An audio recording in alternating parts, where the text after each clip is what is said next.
Nace en Colombia una nueva opción, El Nodo en Vivo, con todo el análisis y lo que pasa en Colombia para que usted esté informado. Bienvenido. Dirige Jennifer Gallón.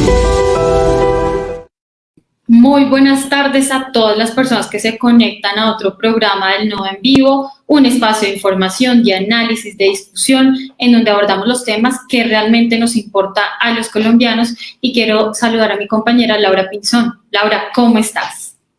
Jennifer, buenas tardes a todas las personas que se conectan hoy miércoles 4 de noviembre con nosotros aquí en el Nodo en Vivo.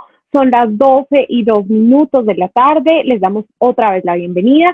Los invitamos a que se conecten desde ya a través de nuestras redes sociales, en Facebook y en YouTube. Nos pueden ver en vivo en estos momentos como El Nodo, también seguirnos en nuestra cuenta en Instagram, en Twitter como @elnodocolombia, y si se pierden algún detalle de lo que vamos a estar hablando, pueden ir a nuestra página web www.elnodo.co.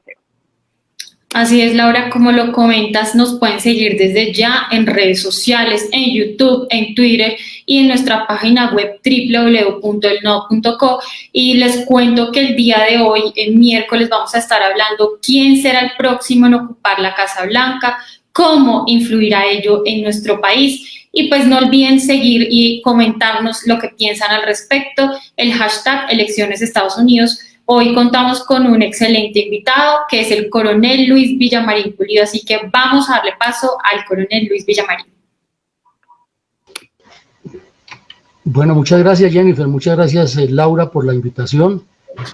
Aquí atento a analizar este complejo problema que no tiene mucha luz al final del túnel todavía. Gracias, coronel, por acompañarnos en esta tarde. Para las personas que quieren conocer acerca del coronel en buen retiro, Luis Villamarín Pulido, él fue teniente coronel de la Reserva Activa, pues actualmente con más de 25 años de experiencia militar, más de la mitad de ellos dedicados a operaciones de combate contra grupos narcoterroristas en nuestro país. Desde antes de su retiro del servicio activo ha sido investigador en temas relacionados con el conflicto colombiano.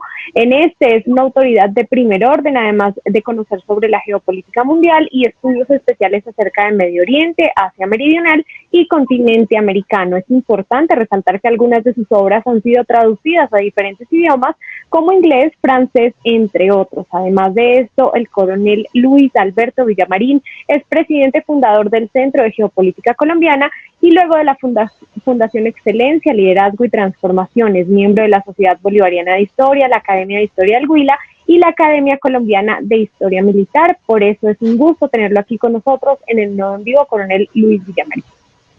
No, muchas gracias Laura, muy amable. Muchas gracias. Muchas gracias, coronel. Y como usted lo menciona, pues estas elecciones han estado muy reñidas en Estados Unidos. Y por eso quiero preguntarle, ¿usted qué considera que pasaría en caso de que gane Donald Trump y cómo pues influencia o afectaría a nuestro país? Pues yo diría que gane el que gane, ante todo Estados Unidos, que es el faro de la democracia en el mundo y la guía para muchos países tercermundistas y el soporte, el bastón para que las dirigencias políticas de muchos países puedan caminar, tiene que seguir con unos programas estratégicos que trae de largo tiempo. Lo que pasa es que esta campaña, y permítanme, me extiendo un poquitico en esto, esta campaña se caracterizó por todo menos por programas.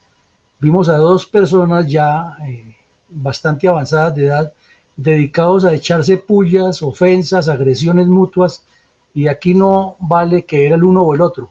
La verdad que dieron un pésimo ejemplo de cultura política los dos, y que la democracia de Estados Unidos fue la que quedó más mal, y la prueba es que estamos hoy en algo que era previsible, de amenazas, de denuncias penales, de demandas, de reclamos, y que yo soy el ganador, no, que el ganador soy yo. Y eso pues le hace mucho daño a la democracia y al futuro de Estados Unidos.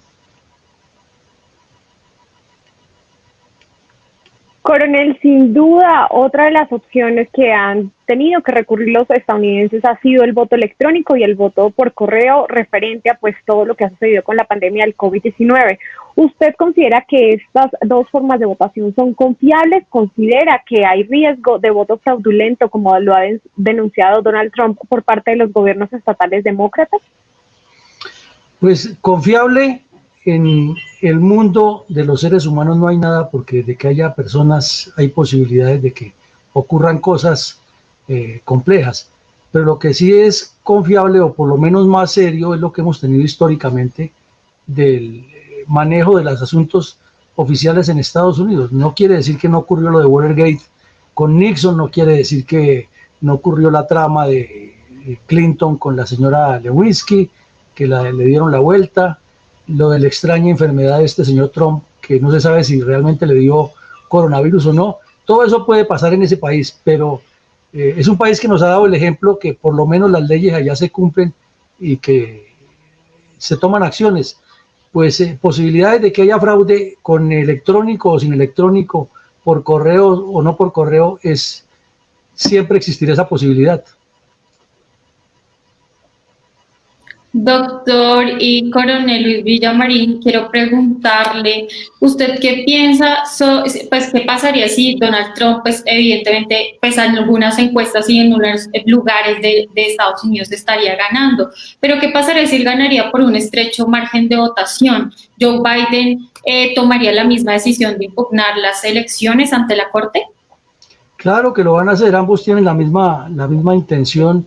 Y como le decía en la primera pregunta, aquí el daño se lo están haciendo a la democracia de Estados Unidos y el pésimo ejemplo para el mundo, porque realmente parecería que las dirigencias, tanto de los demócratas como los republicanos, no se estuvieran dando cuenta que el entorno sociopolítico de Estados Unidos ha evolucionado por la cuestión de los jóvenes, por la cuestión de la tecnología, por lo que ustedes lo mencionaban, por la pandemia, y porque el señor Trump durante su gobierno pues utilizó un estilo muy diferente al de otros, con un lenguaje a veces agresivo, a veces descalificador, pero naturalmente que los demócratas no se le quedan atrás. Y hay que ver que la señora Hillary Clinton, durante estos 4 años que han transcurrido desde su derrota en el 2016, no ha superado la derrota, tiene el veneno en el alma y ha hecho todo lo posible y lo imposible por medio de sus alfiles y la señora Pelosi para bloquear, torpedear todos los programas de gobierno del señor Trump.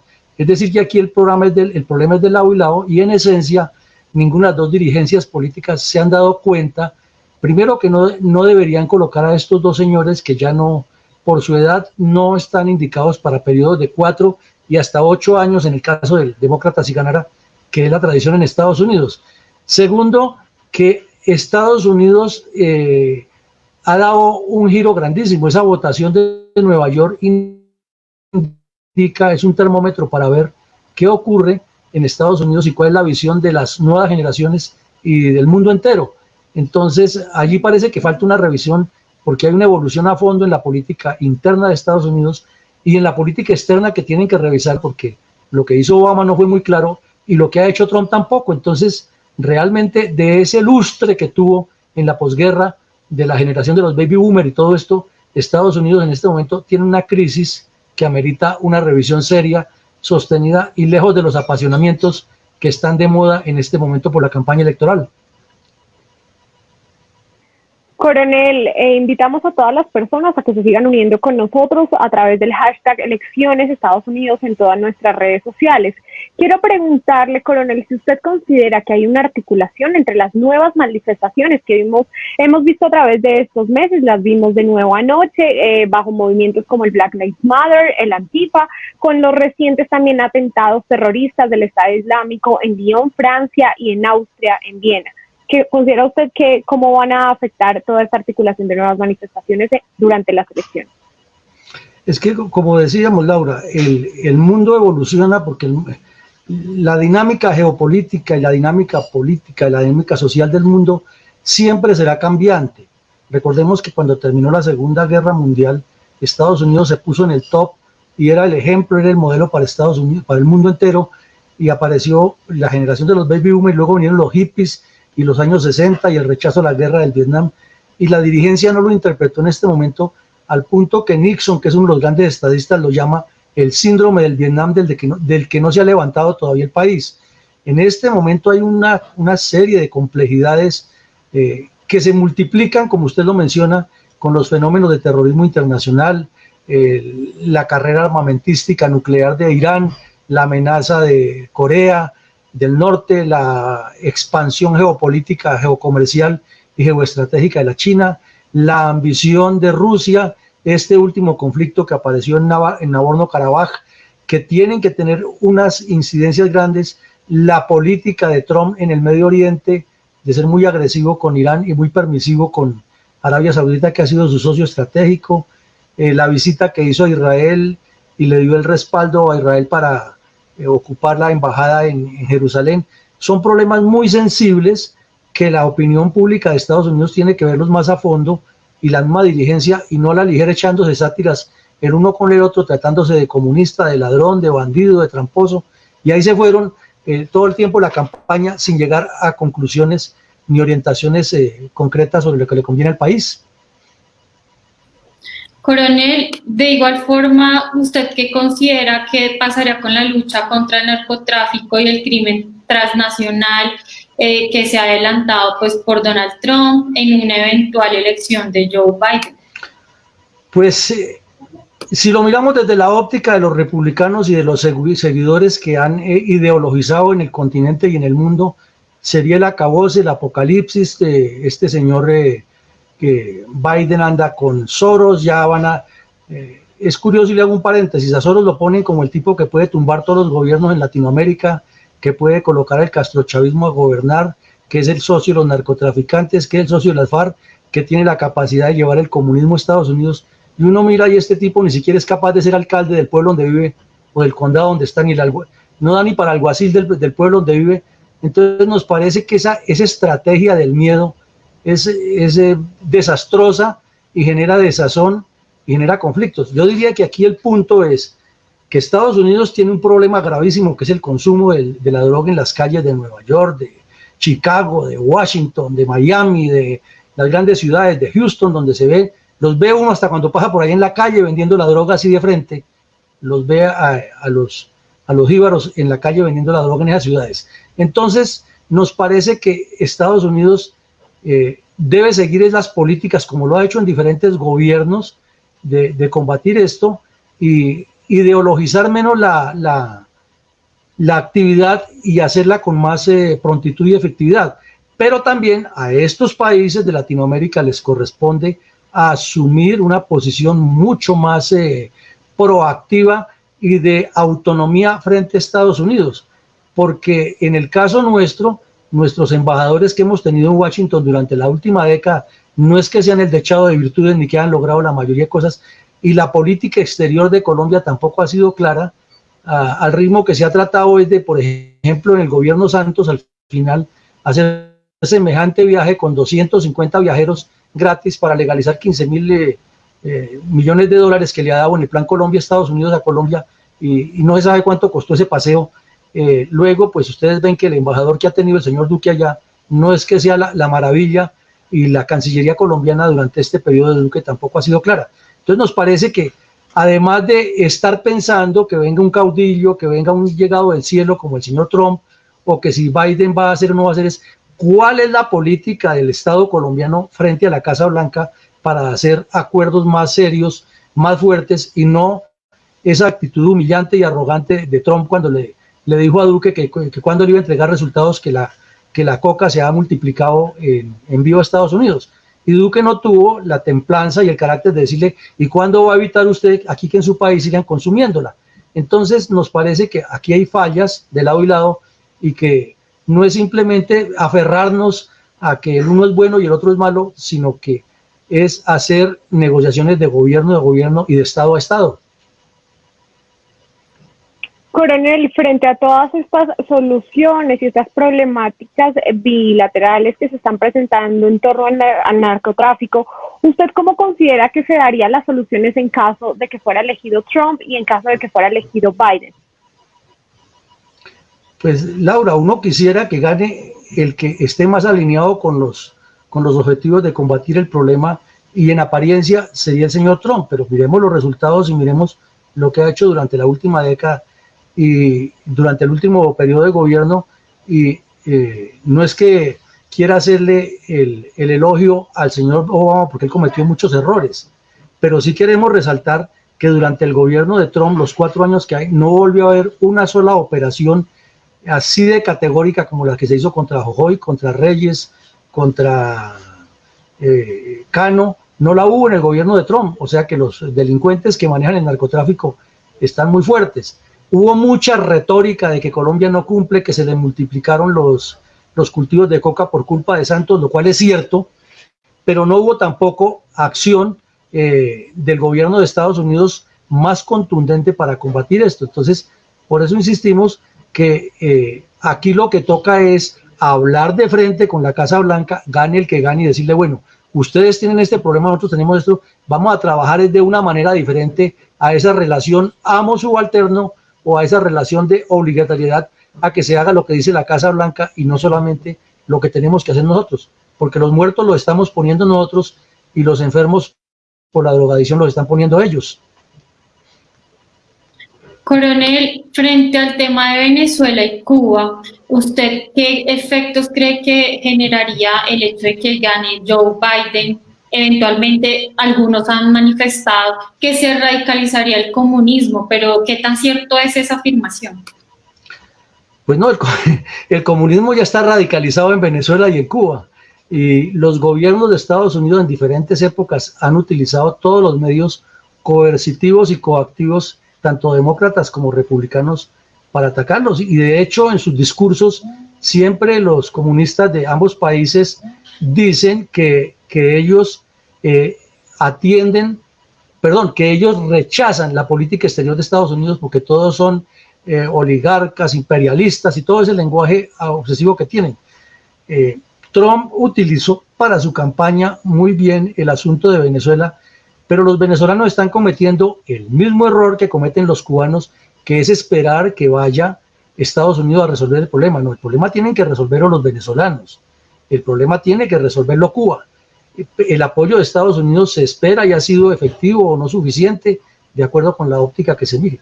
Pero son estos países los que tienen que mirar que su destino lo definen ellos, y que si toca hacer la guerra por la defensa de la libertad y la democracia, tienen que hacerla sin esperar que venga otro a hacerla.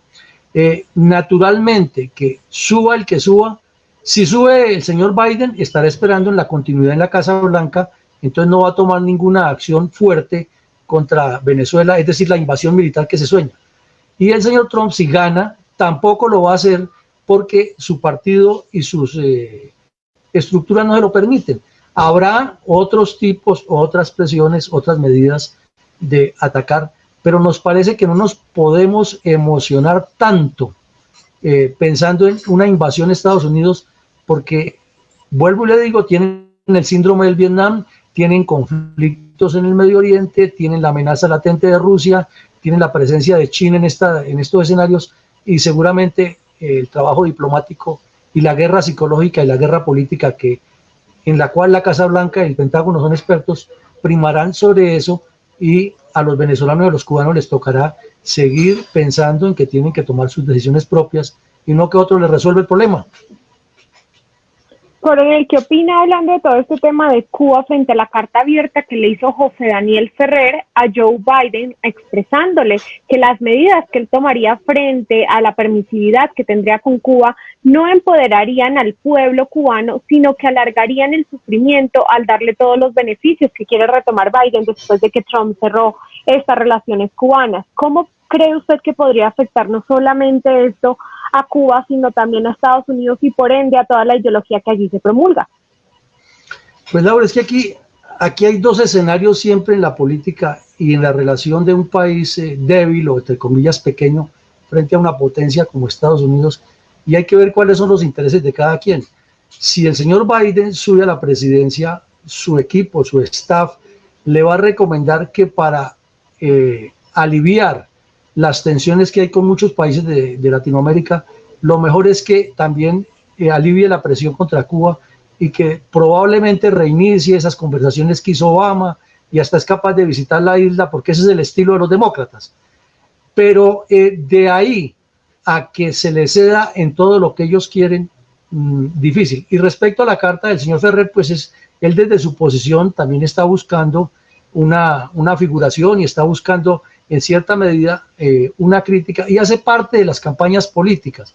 Nada de raro que eso fue orquestado desde la campaña de Trump para desafiar a la otra persona que reaccionara, porque esa es la característica de la política, de los enfrentamientos, pero el fondo es dónde está el pueblo cubano empoderado de verdad en su propia esencia, así como cuando Martí los encabezó para luchar contra los españoles y sacar la dictadura cubana que les ha hecho tanto daño y que le ha hecho tanto daño a Latinoamérica.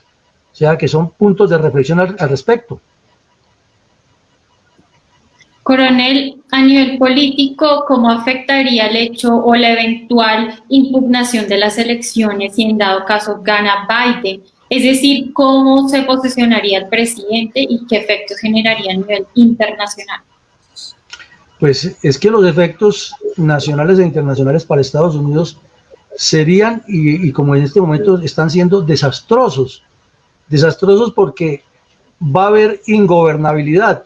Es decir, que así como la señora Clinton se dedicó los 4 años a mover todos los fierros posibles para hacerle la vida imposible a Trump en la Casa Blanca y lo logró y lo hizo reaccionar de la manera que él reacciona, pues gane el que gane en este momento, parece que va a ser la tónica, y mientras tanto se está perdiendo la presencia geopolítica en el Medio Oriente, en la misma Unión Europea. Ya Estados Unidos no es la voz cantante en la Unión Europea, y en Latinoamérica, mientras sigan creciendo todos estos movimientos de izquierda, de Evo Morales y de los Sin Tierra en el Brasil y de los comunistas en Colombia y en los otros países, pues encontrarán terreno abonado, porque mientras ellos están allá peleando en sus peleas internas, no permiten que lo que ocurra en el entorno exterior que sea favorable o desfavorable a Estados Unidos sea interpretado como ocurre. Verbi gracia, como cuando en Roma se agarraban allá entre ellos por quién era el que ocupaba el siguiente turno, el imperio, quién era el emperador, quién era el César, y los bárbaros, o como llamaban a los hermanos, se les iban acercando y los iban rodeando, al punto que finalmente cayó Roma y se empoderó el imperio de Constantinopla. Eso pasa siempre que los grupos de poder se enfrentan por intereses personales y no se dan cuenta lo que les está corriendo pierna arriba alrededor de sus intereses estratégicos.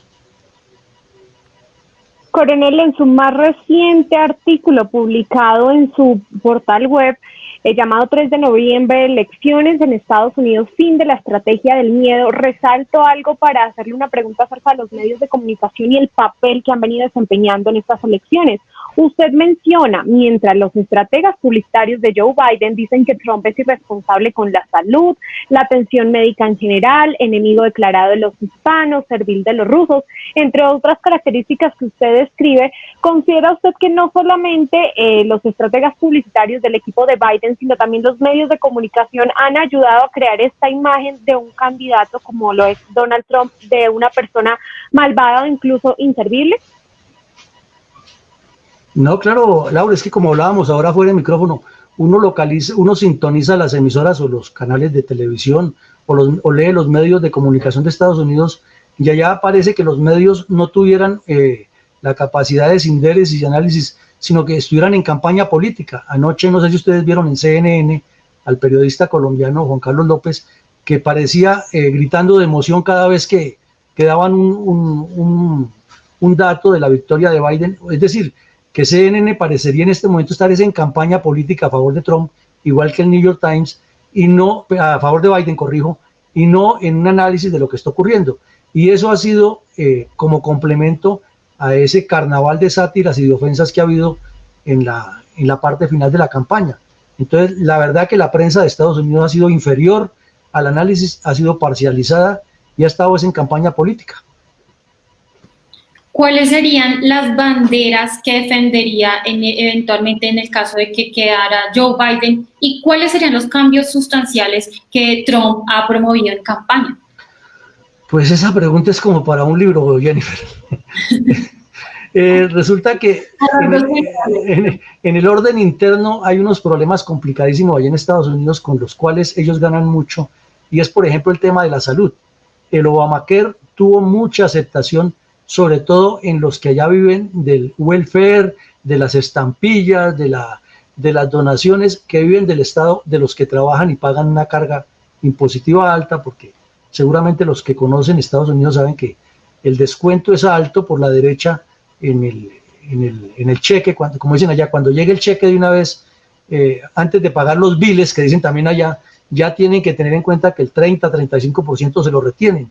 Y eso termina casi siempre atendiendo a las personas que uno ve en el Alto Manhattan, que ve en el Bronx, que ve en el este de Los Ángeles, que ve en la zona más deprimida de Chicago, que muchos son puertorriqueños, inclusive cubanos y hartos latinoamericanos que una vez consiguen sus documentos, se legalizan allá, se dedican a vivir del welfare, del bienestar de Estados Unidos, y los demócratas han sido muy inclinados a eso. También hay un problema grave allá que es los embarazos juveniles, no lo han destacado mucho, pero es grande ese problema en Estados Unidos. La drogadicción, la baja calidad de la educación pública, el empleo y sobre todo este problema de la pandemia que nos genera un reto grandísimo para Estados Unidos, qué hacer en la economía pospandemia. Entonces, esa parte interna y la parte externa, pues ya lo hemos mencionado brevemente, la relación con Latinoamérica, la relación con China, con Rusia, con Corea del Norte y con el Medio Oriente y con Europa, y ese conflicto de Nagorno-Karabaj, donde Rusia está sacando las mejores ventajas en forma silenciosa, pero avanzando con la amenaza que tiene sobre el Asia Menor y Europa Occidental. Coronel, aprovecho para leerle comentarios. Tenemos las 12:28. Nos dice August Velázquez: gracias, no esperaba con ansia su valioso análisis de las elecciones de Estados Unidos. Ya el globalismo va de frente, ni el presidente de Estados Unidos se puede expresar en Twitter recientemente por las críticas y los tweets que frenaron de Donald Trump el día de ayer. Por otro lado, nos dice Gabriel Blue, dice, pues, critica referente a los comentarios que ha tenido el coronel Villamarín. También nos dice August Velázquez: dice el coronel que Soros no figura ni para alcalde de un pueblo. Lleva mucho tiempo haciendo con el mundo lo que se le antoja en esa isla que vive. Coronel, hablando de geopolítica, yo quiero preguntarle qué rol tiene Israel en el Medio Oriente, en medio de todo esto que está sucediendo. ¿Cómo se van a ver esas amenazas iraníes, como las amenazas nucleares? También, ¿qué va a pasar con Yemen, una guerra que definitivamente está latente? ¿Y cómo debe asumir el nuevo presidente todos estos retos en Medio Oriente? Bueno, antes de responderle lo del Medio Oriente, Israel, le digo una cosa.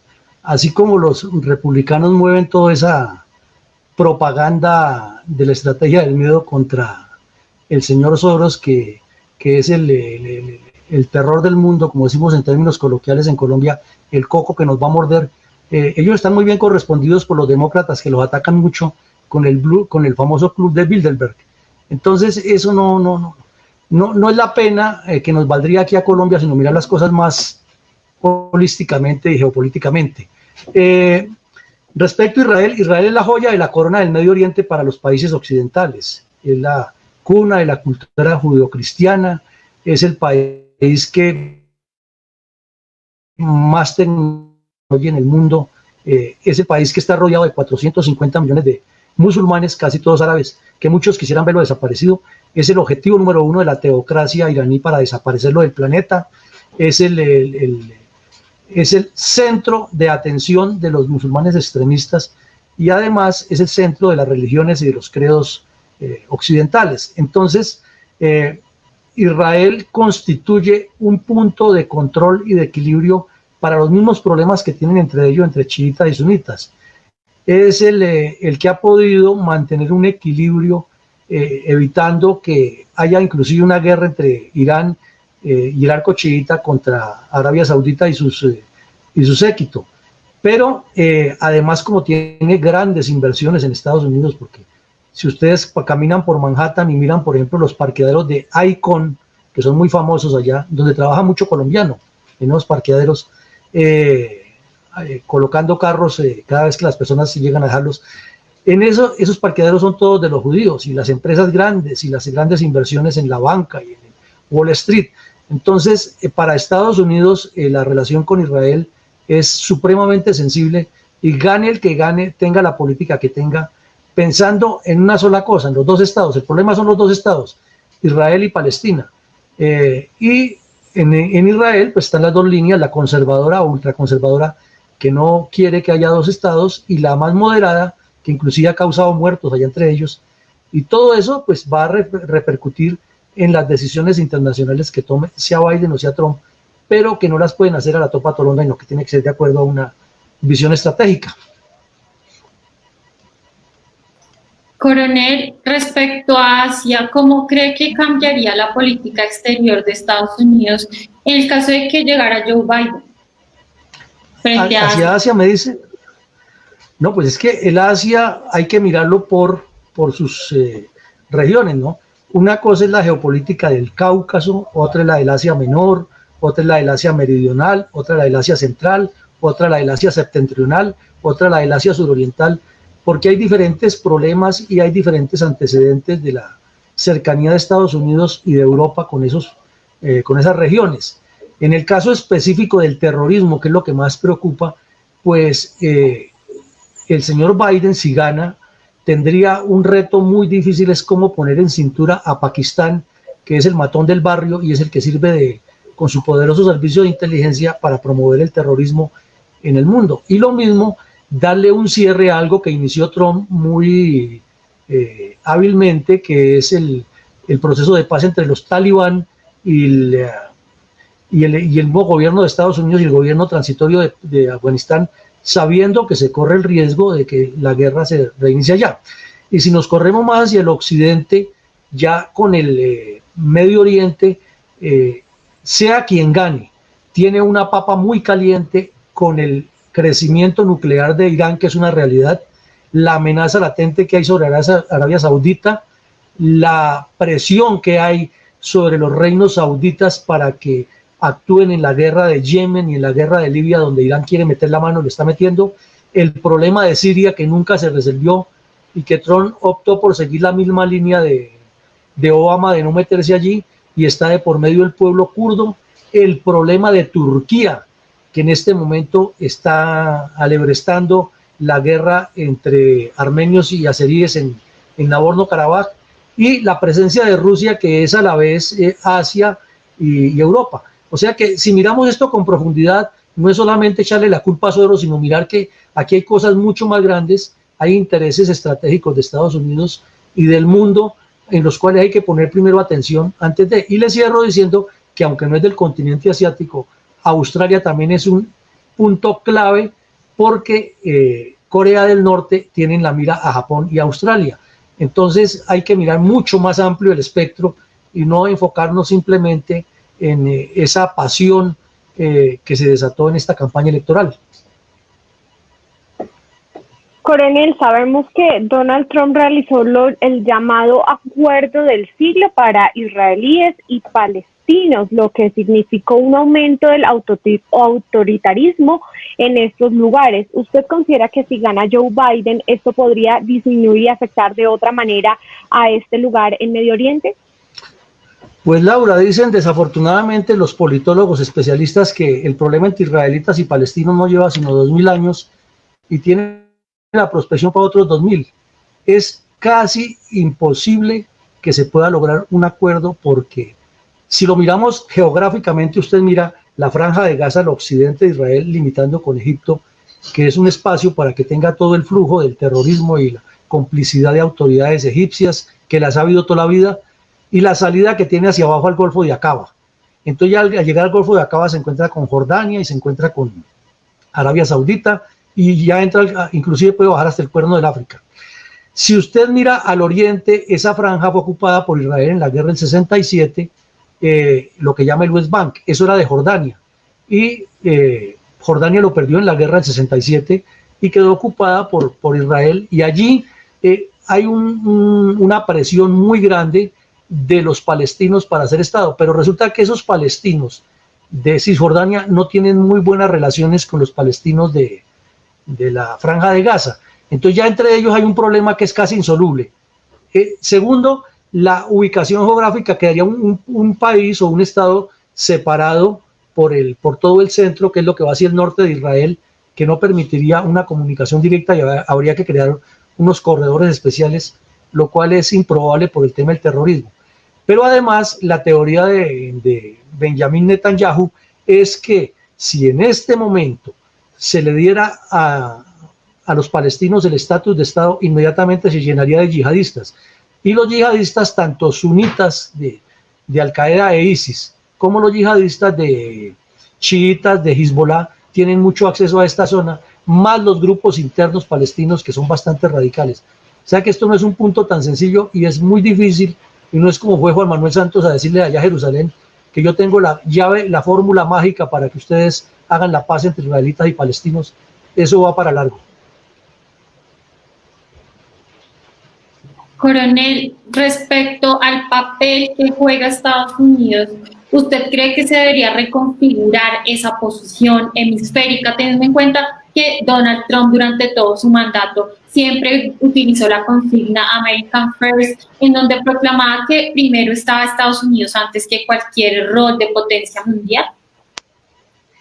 Pues mire, Jennifer, esa pregunta sí que es interesante porque, como lo decimos, hay una evolución, una revolución que las dirigencias políticas de Estados Unidos no lo han interpretado en la debida dimensión, sí los académicos, pero a veces los políticos no le ponen cuidado a los académicos de las universidades serias. Efectivamente, la salida de las maquilas y la búsqueda del enriquecimiento, recuerde usted la caída esa que hubo en la bolsa de Enron a principios del siglo que ocasionó unos problemas gravísimos, luego la caída que hubo al final del gobierno Bush que ocasionó toda esa pérdida de la capacidad adquisitiva que se fue mejorando un poco durante el gobierno de Obama y se superó durante los primeros 3 años de Trump, son fenómenos que no han sido decantados en la política interna de Estados Unidos y que han sido en la política externa. Entonces la posición del presidente Trump de que América primero, como usted lo menciona, es muy válida para los Estados Unidos, pero parece que no ha sido bien decantada y que esa conflictividad que le armó la señora Pelosi en el Congreso fue letal para que se hubiera desarrollado mejor esa actividad, aunque Estados Unidos evidentemente bajó los índices de desempleo, aumentó el flujo de recursos en la vida económica durante los primeros años de Trump, pero la pandemia fue fatídica para él como hubiera sido fatídica para cualquier gobierno demócrata. Coronel, hablando de toda esta situación bélica, sabemos que si hacemos un recuento de la historia, durante el gobierno Bush se dio la primavera árabe, luego durante el gobierno Obama con Biden como vicepresidente surgió toda esta revolución en la guerra de Yemen, donde vendieron miles de millones de dólares en armas en Arabia Saudita. Luego vino el escándalo de Donald Trump por posicionar a lo que se le atribuye el ascenso del príncipe Mohammed bin Salman. ¿Qué se espera de Estados Unidos en este tipo de relaciones diplomáticas para el próximo candidato, ya sea Biden o Trump? Pues esa sí que es una pregunta del millón, Laura, porque resulta que la decisión de Trump de visitar Arabia Saudita y venderle 3 trillones de dólares en armas para que se defendiera de Irán, inmediatamente tuvo la reacción que todos conocimos con el ataque a una base saudita, que dijeron que han sido terroristas yemeníes, cuando se sabe que fue el gobierno de Irán el que promovió ese ataque y generó un poco de problemas en el Golfo Pérsico, el movimiento de los tanqueros, amenazas, hubo secuestros de tanqueros y la presencia permanente de China y de Rusia asusando a Irán a ver cómo hacemos para ablandar la política exterior de Estados Unidos. La primavera árabe fue en el gobierno de Obama, fue fatal la decisión de la señora Clinton cuando dejó solo al embajador de Estados Unidos en Benghazi, lo asesinaron miserablemente los yihadistas, y eso le generó también parte de la razón para que no hubiera ganado las elecciones en el 2016. Entonces, si miramos el escenario como lo vemos con la importancia de Israel, lo que pasa en el Asia Menor, lo que pasa en el norte de África, porque la señora Clinton promovió la destrucción de Libia y Libia quedó completamente destruido y en el gobierno de Trump no se ha hecho mayor cosa por ayudar a recomponer este país. Se han preocupado por fortalecer la presencia fuerte de Egipto en la región para que Egipto mantenga como el nivel en el norte de África, pero Libia es otro polvorín que estalla y si no hay una presencia activa de Estados Unidos es grave lo que le puede pasar a ese país. Coronel, y hablando de Latinoamérica, pues debido a la posición geográfica, pues ha sido considerada a menudo como una región que ha sido importante para el bienestar y la seguridad estadounidense. Pero mucho antes de que llegara Donald Trump a la presidencia, pues ya se estaban generando olas migratorias que pues no favorecidas por su cercanía, pues habían generado una especial sensibilidad pues por la geopolítica hacia América Latina. Por eso quiero preguntarle, ¿usted qué piensa? ¿Cuál es el papel de los latinos en esta votación? Pues hay dos cosas, dos elementos en esa precisión suya. Una, que por la ubicación geográfica de Latinoamérica ha sido vista, como dicen en forma despectiva, como el patio trasero de Estados Unidos, y la política exterior de distintos gobiernos demócratas y republicanos ha sido tener un statu quo aquí, porque saben que por la distancia, el mar, que es el que separa el viejo continente, Rusia, en su momento Unión Soviética, no podía llegar a causar mayores daños, y como Europa era un aliado, pues no había problema. Ahora hay un replanteamiento con el crecimiento de la China, con el robo que ha hecho China de mares, de territorios marítimos, y la expansión geopolítica que está haciendo con la ruta de seda y el collar de perlas hacia el mundo, y Latinoamérica está en la mira. Eso es un punto de llamado de atención que el señor Trump lo hizo muy claramente, y por eso le puso tantas trabas al comercio chino. Necesariamente el señor Biden, si sube, tiene que entender eso, y no hay que mirar que ya se va a arrodillar ante ellos, sino que es el futuro de Estados Unidos, y la empresa privada, que es la que mueva, ya lo va a reclamar. Respecto a la presencia de los latinos en Estados Unidos, pues Jennifer, conociendo muy de cerca cómo vive la comunidad latina en Estados Unidos, nos parece que es más el bulto que las hojas, y que son más el ruido que las nueces sobre el tejado.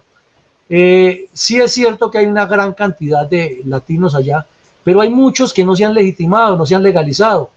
Hay otros que sí, porque nacieron ahí, pero esos jóvenes tienen otra visión o todavía no están en capacidad de votar. Y mucho latino que vive en Estados Unidos vive del día a día, así tenga, como dicen allá, papeles, así tenga papeles, y entonces sabe que si tiene que ir a votar, eso le significa perder 100 o 150 dólares del día de trabajo, y no lo hace. Dicen que le tienen que pagar el día, pero usted sabe que eso no es tan sencillo. Además, la indiferencia y la apatía nuestra de los latinos, si hay apatía en nuestros países, ¿cómo será allá? Entonces, eso no es tan sencillo. Los que tienen la voz cantante allá y la han tenido siempre han sido los mexicanos, pero corrijo, los cubanos, y uno que otro mexicano que ya ha nacido allá y ha sido alcalde o miembro de alguna actividad gubernativa en algún estado, y uno que otro colombiano, sobre todo por allá por el norte de Estados Unidos, el noreste, pero realmente la comunidad latina todavía no tiene peso político específico en Estados Unidos. Lo que pasa es que hace parte de la publicidad y hace parte de la búsqueda de votos, y eso es esencia en cualquier campaña. Coronel, respecto a lo que usted menciona de esos pues migrantes, y estos jóvenes son los que denominan DACA, es decir, que son los que representan aproximadamente 6 millones de jóvenes que llegaron siendo niños a Estados Unidos y que se están tratando de abrir camino, pero que hoy en día están en el limbo por estas medidas tomadas por el presidente Donald Trump. Claro que hay mucho problema con eso, y es uno de los cuestionamientos que se le hace al señor Obama. El punto no es que los demócratas no sean estrictos con la inmigración y que los republicanos sí lo sean, no. El señor Obama lo que pasa es que hablaba menos y actuaba más. Trump habló mucho e hizo menos respecto a la inmigración. Obama le dejó una papa caliente al señor Trump, que fue el de los Dreamers, porque estos muchachos, Dreamers para los televidentes, son los soñadores, en resumen. Son muchachos que llegaron allá, los papás nacieron en Estados Unidos, entraron a la escuela primaria, a la escuela secundaria, pero no tienen documentos como ciudadanos estadounidenses. Entonces el señor Obama, que tenía toda la posibilidad de resolver el problema dándoles la nacionalidad, no lo hizo para no nacionalizar a los padres y no generarle otro problema al país. Entonces lo que jugaron fue a que en la campaña, si ganaba la señora Clinton, ella terminaba eso y garantizaban la secuencia estratégica de los demócratas en el poder. No lo hicieron porque ganó Trump, y Trump se dedicó fue a hablar mucho, expulsó o extraditó menos, por utilizar una palabra, de inmigrantes de los que sí expulsó Obama, pero por su actitud, por su lenguaje, por su expresión corporal, pasó siendo el malo y Obama sigue siendo el bueno. Eso es lo mismo que cuando Clinton ordenó bombardear en Afganistán y en Sudán a Al Qaeda, y bombardeó una fábrica de medicamentos y una boda musulmana, pero el malo de la película fue Bush, que se metió de frente y dijo: aquí hay que buscar los talibanes y sacarlos porque fueron los que atacaron las Torres Gemelas. Entonces el manejo mediático de unos ha favorecido una intención y ha descalificado a otros. Así es, con la responsabilidad que tenemos los periodistas es fuerte frente a todo lo que está sucediendo. Hablando de todo lo que Jennifer venía comentando, de la importancia de Latinoamérica, quiero preguntarle, sabemos evidentemente cuáles han sido los estados pivotes para Estados Unidos, pero si Biden llegara a la Casa Blanca en esta nueva elección y fuera el nuevo presidente de los Estados Unidos de América, ¿qué estados pivotes consideraría él? Pues mire, Laura, antes de contestarle le digo una cosa, es que no es solamente el presidente, porque el presidente en Estados Unidos tiene mucho poder, claro, y tiene mucha prestancia y tiene mucho despliegue publicitario, pero el poder en Estados Unidos está en el Congreso de la Nación, en el Congreso de Estados Unidos. Entonces, lo que necesita un estado pivote como Colombia, que es referente para la geopolítica internacional de Estados Unidos o el continente, y lo es México, porque gusten o no nos guste, la política que tenga México depende mucho, también la política de Estados Unidos hacia Latinoamérica, la relación que tenga con México.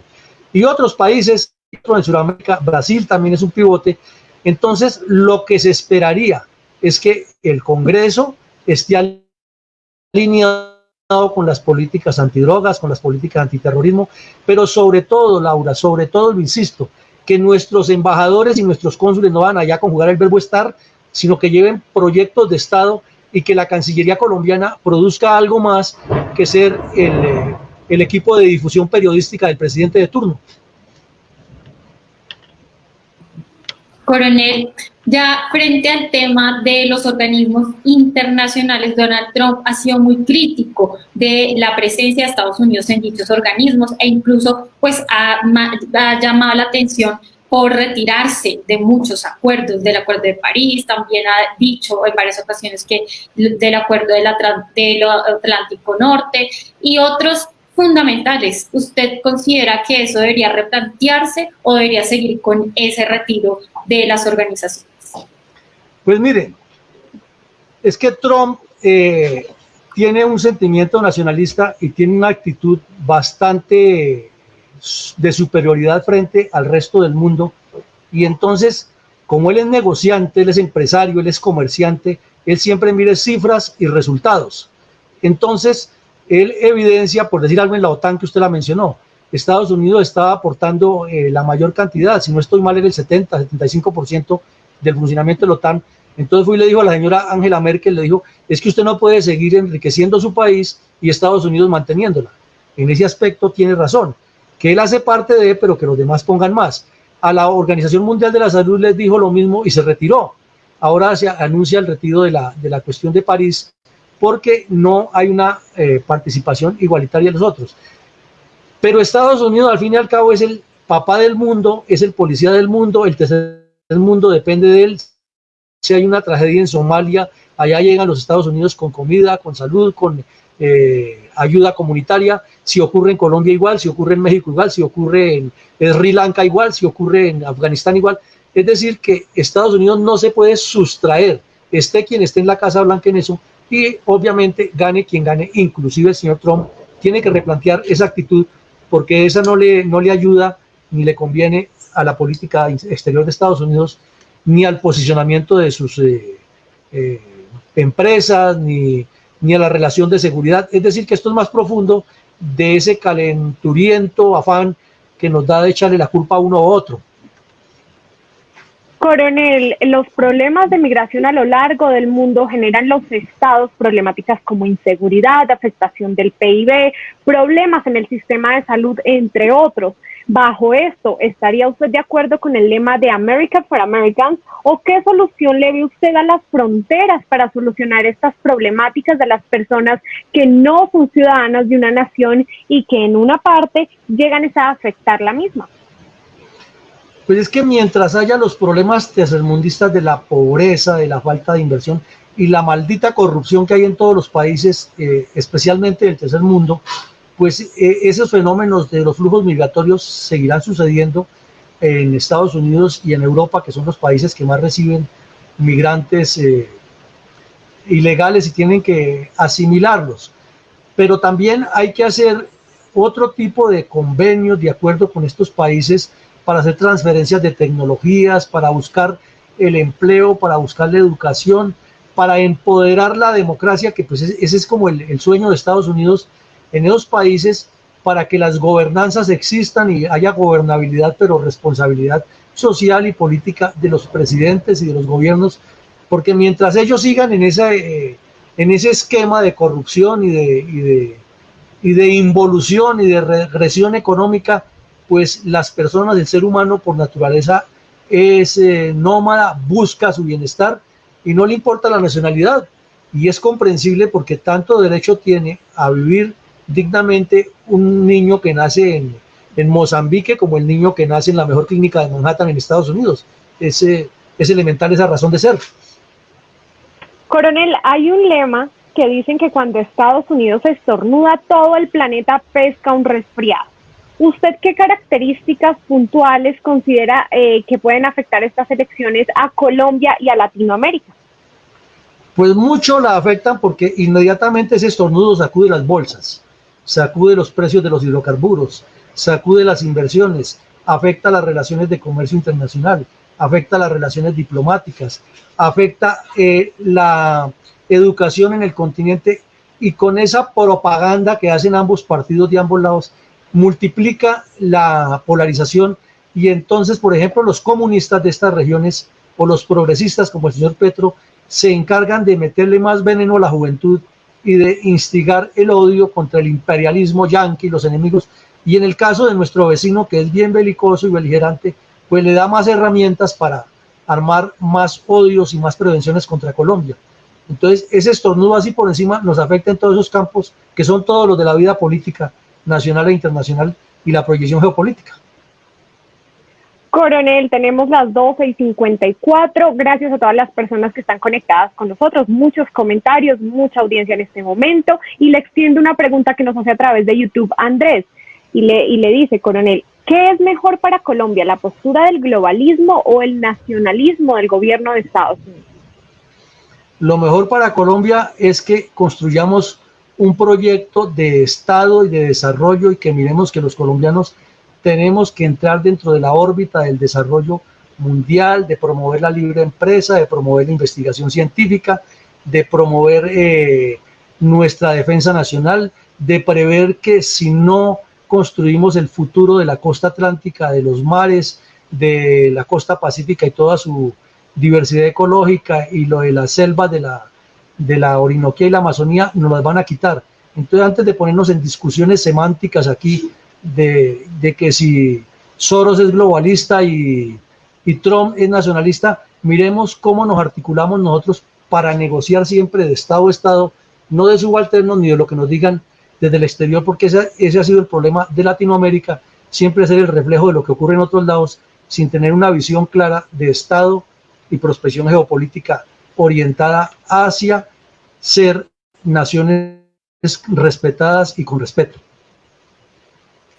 Muchas gracias, Coronel, por todas sus apreciaciones, por todo lo que nos comentó frente a este tema crucial para no solamente Estados Unidos, sino para muchos países con los que tiene relación cercana, como Colombia. Y de igual forma, pues esperamos que quede el mejor, que quede la persona más apta, más idónea, y que pueda tomar las mejores decisiones para el futuro de dicha nación. No, pues muchas gracias a usted, Jennifer y Laura, por la invitación, y quiero cerrar diciéndoles algo. Cuando éramos niños nos enseñaban en la educación primaria una una poesía de el poeta venezolano Calixto Pompeo que dice: estudia y no serás cuando crecido ni el juguete vulgar de las pasiones ni el esclavo servil de los tiranos. Una invitación a todos los que nos oyen a ser mucho más analíticos, a leer más, a estudiar más y a apasionarnos menos, porque en Colombia específicamente llevamos 200 años matándonos unos contra otros por el apasionamiento que nos da un caudillo o el otro.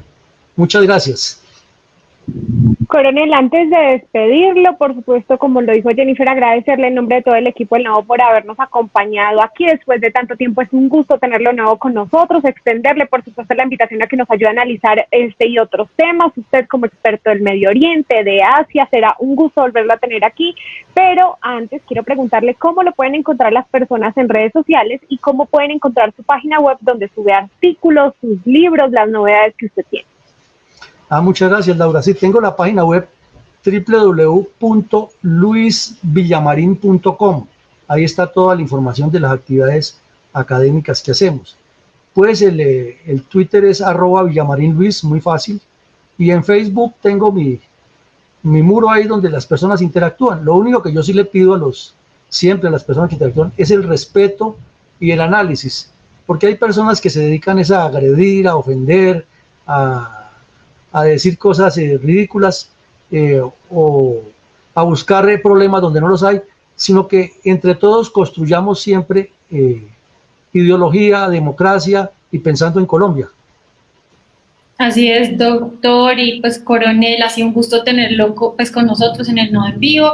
Como usted menciona, todo tiene que tener argumentos, ideas y como base el respeto. Así que le decimos a todas las personas que están opinando en las redes sociales, que están apasionados por saber quién quedará en la Casa Blanca, que siempre utilicemos el argumento como base de nuestra expresión. Así que gracias, doctor. Esperamos tenerlo nuevamente hablando de tantos temas tan importantes a nivel geopolítico.